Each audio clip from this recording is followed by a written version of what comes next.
Bonjour et bienvenue à Strasbourg pour cette première vidéo de l'Eurofeminist Tour. Pourquoi Strasbourg? D'abord parce que c'est le centre historique de l'Union Européenne, le premier, celui après la guerre, et donc c'était logique. Et aussi parce que c'est personnellement un endroit qui me tient à cœur, car c'est là où j'ai fini mes études de master et là où je suis surtout devenue féministe. Je vous laisse avec 3 interviews, j'espère qu'elles vous intéresseront. À bientôt. Voilà, Marc Tarabella, député belge du groupe socialiste et démocrate. Je suis clairement féministe, c'est pour ça que je suis membre de la Commission des droits de la femme et égalité des genres au Parlement européen, parce que je crois en une société où la femme et l'homme ont des droits égaux. Donc, je ne crois pas à une société unisexe, justement, il faut 2 sexes, c'est très bien comme ça, qu'ils soient différenciés, tant mieux, heureusement d'ailleurs, mais que les droits soient identiques. Et donc que la femme ait plus de droits, parce qu'aujourd'hui on se rend compte que dans la sphère publique, dans la sphère privée, dans la sphère professionnelle, du monde de l'enseignement, de la formation, il y a quand même toute une série de discriminations. Il y a le phénomène de la violence faite aux femmes qui est quand même particulier et interpellant, qui est grave.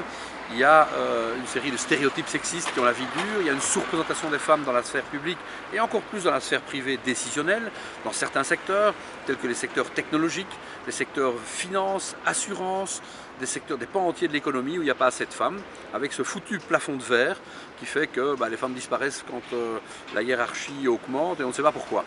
Et donc voilà pourquoi il faut se battre pour cette société plus égale. Et mon rapport qui a été voté le 10 mars dernier souligne les progrès qui ont été faits en Europe dans toute une série de pays, mais ces progrès sont trop lents. Que ce soit par exemple par rapport au combat pour l'égalité salariale, eh bien ça progresse. Mais il faut attendre, si on progresse de la même manière et à la même vitesse, on aura l'égalité salariale en 2084. C'est un peu tard. Quand on pense à la présence des femmes sur les postes de travail, on espère un taux d'emploi des femmes de 75%, nous sommes à 63%. Nous étions à 60% il y a quelques années. Donc ça progresse, mais trop lentement. La lutte contre les stéréotypes, c'est pareil. Il faut lutter contre la violence faite aux femmes et je voudrais qu'on y consacre une année.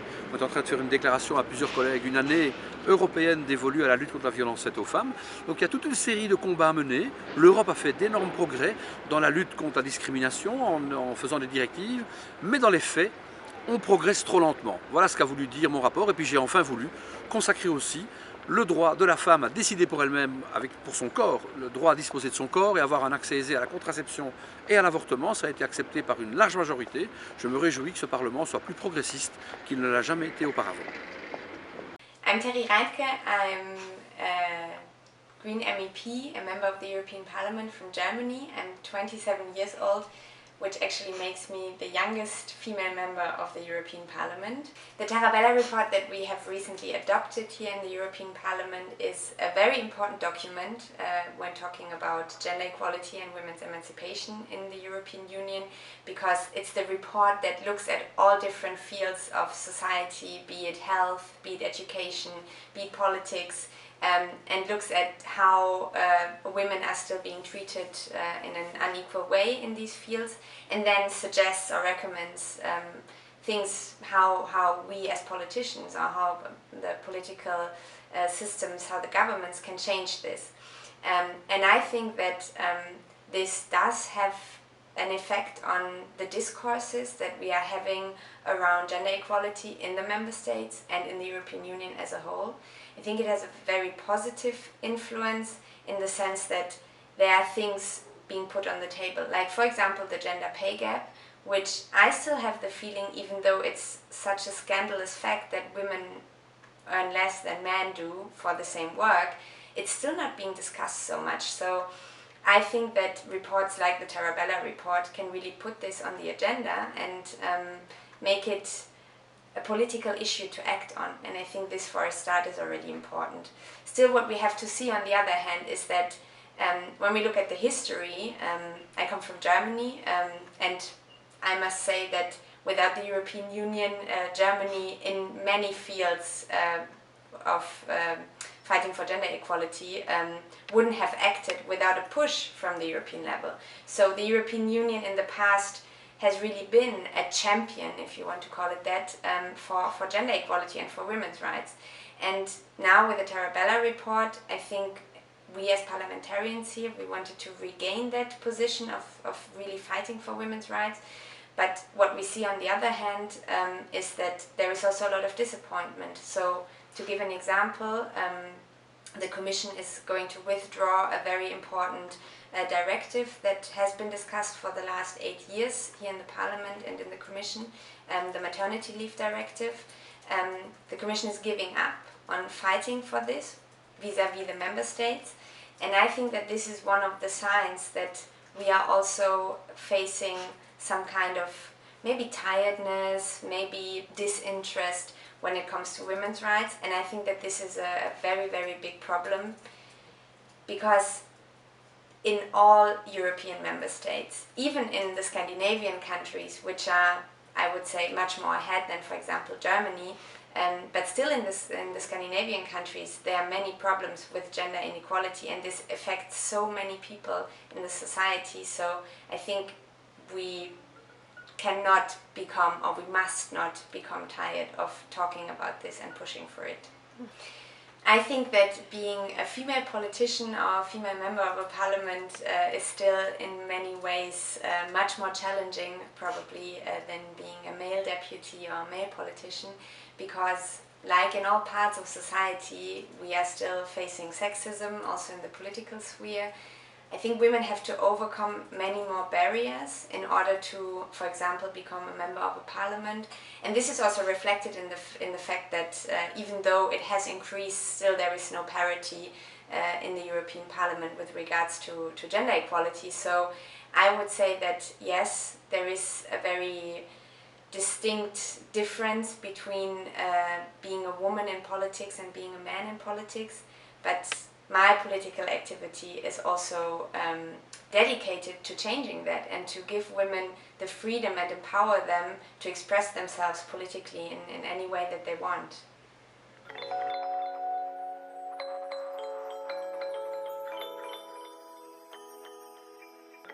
When we look at it from the perspective that every single person in a society has a contribution to make, and then we look at a situation when, for example, in the labor market, still today, but even more in the past, women were discriminated against and they weren't supposed to be included in the labor market, and the great potential that was lost by not including women in the labor market, then I think it makes a lot of sense that empowering women to take responsibility to be part of, for example, the labor market, but of all fields of society basically, that this would also really benefit the society in economic terms, because if there are more people, more creativity, then there is a great potential for eventually creating growth, or as I as a Green would call it, a sustainable economic development.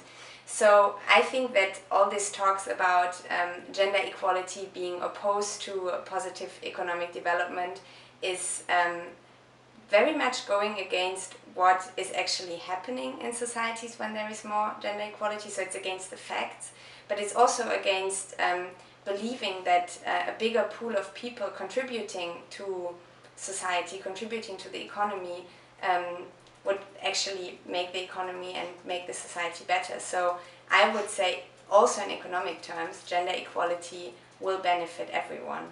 When we talk about sexual and reproductive rights, also including the right to abortion, it is true that the European Union doesn't have a direct competence to force the member states to legalize abortion or to, for example, make contraception more easily accessible. Still, I believe it is very important also for us here in the European Parliament to very clearly state that we believe that sexual and reproductive rights are basic rights of women, because by stating that and by saying that we are fighting for that as a principle in the European Union, I hope that the member states will start discussions about this, and that there will be a progressive shift towards looking at the costs that, for example, unsafe, illegal abortions have. Because when we look at the numbers, the countries that have the most restrictive abortion laws are by far not the countries that have the least abortions. It's quite the opposite. It's that the countries that have quite liberal laws on abortion have very often less abortions, because they link it with sexual education, for example, with access to contraception. And I believe if we can bring this discourse also in countries where now there is still a very difficult political discussion around issues of sexual and reproductive rights, then we can take a step forward and, well, I would say, guarantee something to women which they should in fact naturally already have, and this is having the right to decide about your own body.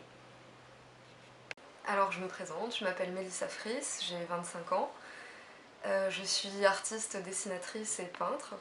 Je suis féministe car je refuse toute forme de domination et celle-ci, enfin de l'homme sur la femme en l'occurrence, me touchait particulièrement par mon vécu, parce que j'ai pu faire dans ma vie, vivre.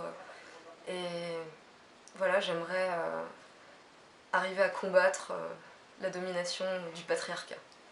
Voilà. Donc là, on se trouve au milieu de plusieurs séries de dessins, un peu mélangés, que bon, j'ai sélectionnés pour, à mon sens, leur force par rapport au combat des femmes.